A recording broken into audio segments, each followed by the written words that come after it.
Class ফোরের আজকে lesson 5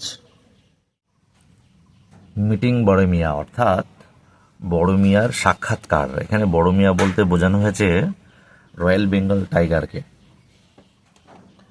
সেটার অ্যাক্টিভিটি সলভ আমরা করব। প্রথম রয়েছে বলছে read aloud the names of this animals, মানে নিচের প্রাণীগুলির নামগুলো পড়ো। Now write the names in proper column, এবং সঠিক কলমে তাদের নাম লিখতে হবে। এখানে আমরা দেখতে পেয়েছি কাউ রয়েছে, কাউ মানে গরু, লায়ন সিংহ, ডিয়ার হরিণ, গোট ছাগল। তো ডোমেস্টিক অ্যানিমেলে কোনগুলো হবে আর ওয়াইল্ড অ্যানিমেলে কোনগুলো হবে? ডোমেস্টিক অ্যানিমেল মানে হচ্ছে গৃহপালিত প্রাণী, আর ওয়াইল্ড অ্যানিমেল মানে হচ্ছে বন্য প্রাণী। তাহলে প্রথমে রয়েছে কাউ। কাউ হচ্ছে গৃহপালিত প্রাণী, তাই কাউ হবে ডোমেস্টিক অ্যানিমেল। আর তারপরে রয়েছে লায়ন। লায়ন ওয়াইল্ড অ্যানিমেল মানে বন্য প্রাণী, তাহলে লিখবো lion,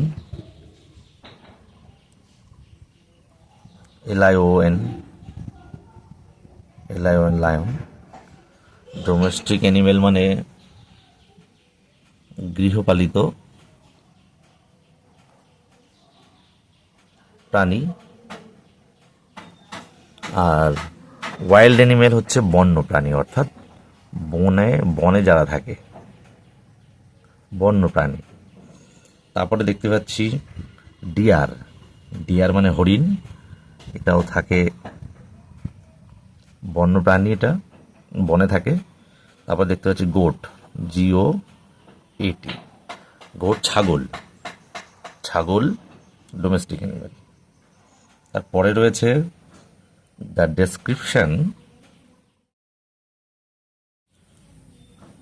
description of an animal, একটা প্রাণীর বর্ণনা। ডেসক্রিপশন মানে বর্ণনা। অফ অ্যান অ্যানিমেল একটা প্রাণীর, ইজ গিভেন বিলো, দেয়া রয়েছে নিচে। নেম দ্য অ্যানিমেল, প্রাণীটার নাম কি? বলছে I am a wild animal, আমি হয় একজন বন্য প্রাণী। I have stripes on my body, শরীরের উপরে ডোরা কাটা দাগ রয়েছে। আই রোয়ার, আমি গর্জন করি। The Sundarbans is one of my favourite living areas, Sundarban হচ্ছে আমার সবচেয়ে প্রিয় জায়গা থাকার। হু অ্যাম আই, তাহলে হু অ্যাম আই মানে আমি কে? তাহলে এখানে উত্তর হবে I am royal Bengal tiger.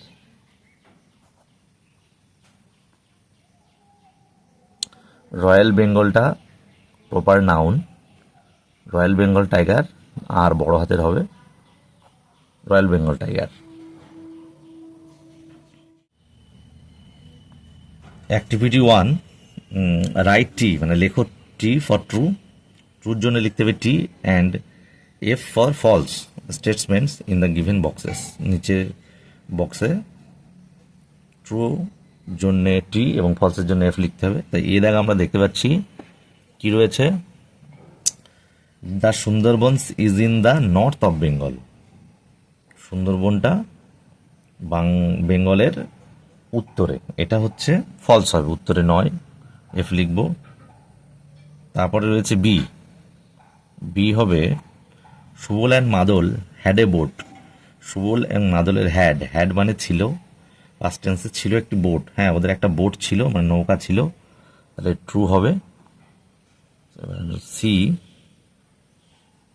C বলছে ইট ওয়াজ সুবলস ফার্স্ট জার্নি, ইহা ছিল সুবলের প্রথম যাত্রা। ইন্টু দ্য ডিপ ফরেস্ট, গভীর জঙ্গলে সুবলের এটা প্রথম যাত্রা ছিল। এটা কিন্তু ট্রু হবে, আমরা দেখেছি বইতে পড়ে। এবং ডি লাস্ট যেটা বলছে the river beyond Basanti is called Matla. Basanti যে নদীটা, ওটার নাম মাতলা। এটা কিন্তু মাতলা হবে না, এটা ফলস হবে। আমাদের অ্যাক্টিভিটি 1 হয়ে গেল। অ্যাক্টিভিটি 2 আমরা দেখতে পাচ্ছি it was his first time, ইহা ছিল তার প্রথম জার্নি বা সময়। And he was very excited, এবং সে ছিল খুবই উত্তেজিত। তাহলে it was his first time and he was very excited. প্রশ্ন, how did he feel before they started their journey? তাদের যাত্রা শুরু করার আগে কেমন অনুভূতি হয়েছিল? ডিসকাস উইথ ইয়োর পার্টনার, তোমার সঙ্গীর সাথে বা তোমার বন্ধুর সাথে সেটা নিয়ে আলোচনা করো। তাহলে এটার উত্তর হবে কি? উত্তর হচ্ছে Subal felt very excited. Subal felt, FELT, felt হবে, ফিলের সেকেন্ড ফর্ম ফেল্ট, যেহেতু এখানে পাস্ট টেন্সে রয়েছে। সুবল ফেল্ট ভেরি এক্সাইটেড,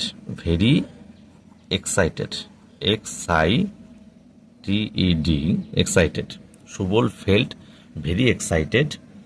কখন? আগে। কার আগে? Before they started, before they started their journey, তাদের যাত্রা, জার্নি। এই যে Subal felt very excited, Subal অনুভব করেছিল, খুবই উত্তেজিত হয়েছিল, অনুভব করেছিল। বিফোর, কখন? আগে। কার আগে? দে স্টার্টেড দেয়ার জার্নি, তাদের যাত্রা শুরুর আগে। এটা হচ্ছে 2 নম্বর প্রশ্নের উত্তর। অ্যাক্টিভিটি 3 আমাদের যেটা দেখতে পাচ্ছি, complete the following sentences with words from the text. আমাদের নিচের বাক্যগুলো পূরণ করতে হবে টেক্সট থেকে বা পাঠ্য থেকে শব্দগুলো নিয়ে। তো রয়েছে, প্রথমটা রয়েছে এক দাগ, বড় মিয়া হয় একটা ড্যাশ ক্রিয়েচার। কি প্রাণী? স্ট্রেঞ্জ মানে অদ্ভুত, STRANGE, স্ট্রেঞ্জ মানে অদ্ভুত প্রাণী। 2 নাম্বার দেখো, আমরা দেখতে পাচ্ছি 2 নম্বরে ইন সুন্দরবনে ড্যাশ রয়েছে লিভ টুগেদার, বাস করে একসাথে। লিভ টুগেদার মানে একসাথে বাস করা। কি একসাথে বাস করছে সুন্দরবনে? মেন, MEN, মেন মানে মানুষ, এটা প্লুরাল ফর্ম মেন, অ্যান্ড এবং অ্যানিমেলস প্রাণী, বিভিন্ন রকম প্রাণী বাস করছে, তাই অ্যানিমেলস লিখবো। তাহলে মানুষেরা এবং প্রাণীরা বাস করে, 3 নম্বর রয়েছে সুবল এবং মাদল ওয়ার সেলিং কি করেছিল? ভাসিয়ে দিয়েছিল ডাউন দা বিদ্যা রিভার, অর্থাৎ বিদ্যা নদীতে তাদের বোট ভাসিয়ে দিয়েছিল। সেলিং ডাউন দা বিদ্যা রিভার, BIDYA, বিদ্যা রিভার, RIVER, বিদ্যা রিভার, যেহেতু প্রপার বি কিন্তু ক্যাপিটাল লেটারের হবে, বিদ্যা রিভার। 4 দাগ লাস্ট রয়েছে কামোটস হচ্ছে একটা সামুদ্রিক বা নদীতে থাকে একটা প্রাণী, হাঙর বা কামোটের আছে ড্যাশ, আমরা বইতে পেয়েছি শার্প টিথ, শার্প মানে হচ্ছে তীক্ষ্ণ, sharp teeth, TEETH, teeth, sharp teeth তীক্ষ্ণ দাঁত। টুথের প্লুরাল ফর্ম হচ্ছে টিথ, তাই শার্প টিথ হবে। অর্থাৎ আমাদের অ্যাক্টিভিটি 3 কিন্তু কমপ্লিট হয়ে গেল। অ্যাক্টিভিটি 4-এ পেজ নাম্বার 60, অ্যাক্টিভিটি 4 আমরা দেখতে পাচ্ছি কমপ্লিট দ্য ফলোয়িং টেবিলটা কমপ্লিট করতে হবে। এক পাশে বাম পাশে রয়েছে হু আর হোয়াট, কে অথবা কি, অর্থাৎ কেউ হতে পারে, কিউ হতে পারে, আমরা দেখবো অ্যাকশন পড়ে। ডান সাইডে অ্যাকশন রয়েছে, অ্যাকশানে দেখতে হচ্ছে কি মানে কি কাজ সেটা। তো আমি দেখতে পাচ্ছি অ্যাকশন রয়েছে আস্কড মাদল ইগারলি, মাদলকে বেশ মানে ইগারলি অর্থাৎ তাড়াহুড়ো করে বা খুব উৎসুকের সাহায্যে জিজ্ঞাসা করেছিল, মাদলকে জিজ্ঞাসা করেছিল। কে জিজ্ঞাসা করেছিল? তাহলে আমরা এখানে পাচ্ছি কি সুবল জিজ্ঞাসা করেছিল, তাহলে ওভাবে সুবল লিখবো, SUBOL, সুবল হয়ে গেল। তারপরে 2 দাগ দেখতে পাচ্ছি অ্যাকশনের 2 দাগ, can snatch a prey at will. এখানে can snatch a prey at will, এটাও উত্তর হবে মাদল হবে, সুবল হবে না, এটা হচ্ছে মাদল হবে। ঠিক আছে, মাদল লিখবো, মাদল। 3 দাগে দেখতে পাচ্ছি গেভ ওয়ার্নিং টু সুবলকে ওয়ার্নিং দিয়েছিল, দিয়েছিল ওয়ার্নিং, কে দিয়েছিল? এটা মাদল দিয়েছিল, মাদল হয়ে গেল। আর 4 দাগ দেখতে পাচ্ছি হু আর হোয়াটে রয়েছে, দ্য ওয়াটার্স অফ দ্য বে অফ বেঙ্গল, অর্থাৎ বে অফ বেঙ্গলের জল। অ্যাকশানে কি লিখতে হবে? অ্যাকশানে লিখতে হবে মিক্সড উইথ দ্য রিভার, অর্থাৎ নদীর সাথে মিশেছে।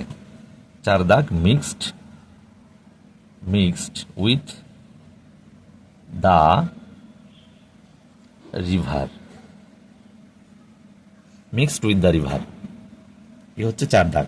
7 পেজ কমপ্লিট।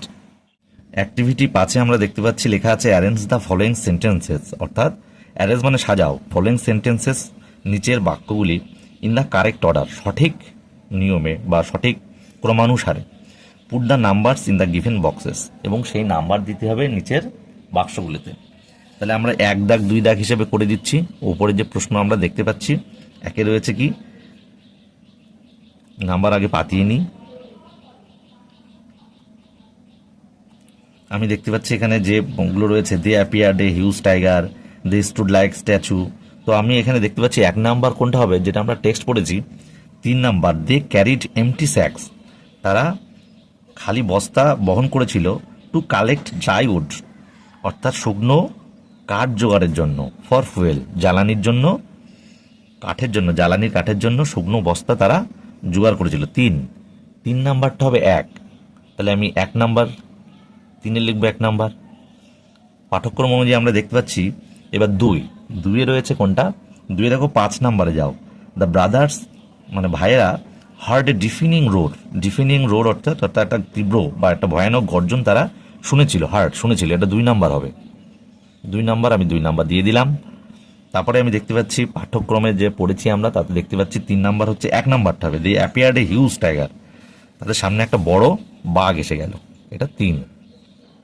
অ্যাপিয়ার মানে আবির্ভূত হয়েছিল, ইডি আছে যেহেতু পাস্ট ফর্ম অ্যাপিয়ার্ড। 4 নাম্বার যেটা, 4 নাম্বার হবে 2 দাগ, দি স্টুড লাইক এ স্ট্যাচু, তারা একদম স্ট্যাচুর মতো, মূর্তির মতো দাঁড়িয়েছিল, 4 নাম্বার। বাঘ দেখে তারা দাঁড়িয়েছিল, 4 নাম্বার।